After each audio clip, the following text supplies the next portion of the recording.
ka pa. So palakpakan po natin si Ma'am Jenay. Alright, then. And let's energize ourselves for our first game this afternoon. Ito po ang pinakamadaling game sa lahat ng mga games. Ito. Body bag na matibay, Tupperware.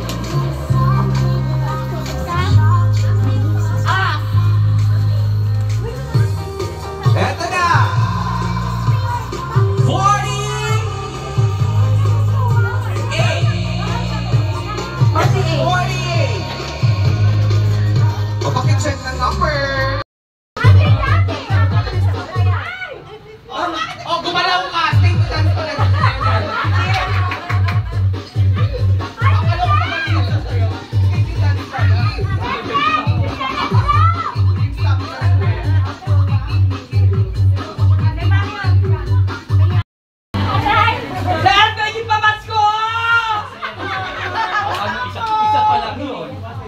What is lahat pa? Wala nakuha.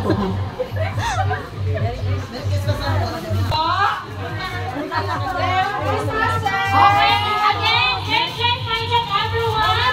So ngayon po, may makilala ko po sa inyo ang batang-bata na naging owner ng PC Tuktukan, ating great time partner.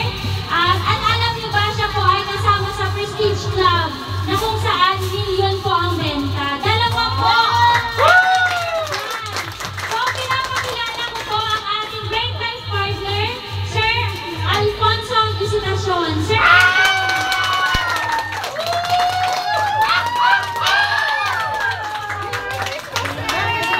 Hello, yes. Hello, great life mindset, everyone. Yan, so, tawag ito. Na-late na ako kasi meron din akong party din sa isa kong branch. Kaya dito din yung nilas ko kasi sabi ko nga, dito ako magtatagal kasi tawag dito.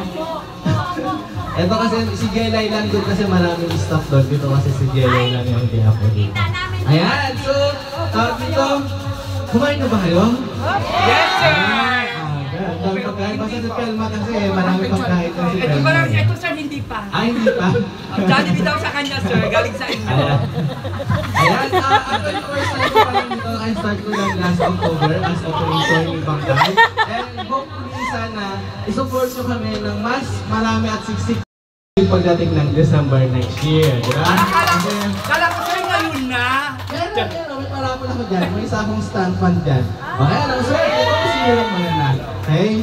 Ayan. Alan, ilarapon mo yan, diba? Siyempre, meron ka na ba? Ayan. So, tawag dito, balik tayo. Hindi na ba kayo ng pamimigay nyo ngayong Christmas? Hindi ba? Ayan. So, tamang-tama kasi kada purchase may palibre ka ba? Saan ganito, sir? Ayan. Kasi, ganito lang yun. Gusto nyo bang kumita ng mas malaking pera next year? Okay, yan. Tama. Gagaling yung sumagot eh. Dapat, kailangan natin i-build yung business natin. Tama ba?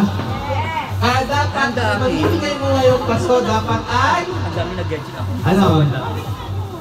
Kailangan personal collection product ang ipamigay natin. Nang sa ganun, ay mas makilala ang personal collection at mas marami tayong maging benta next year. Tama ba?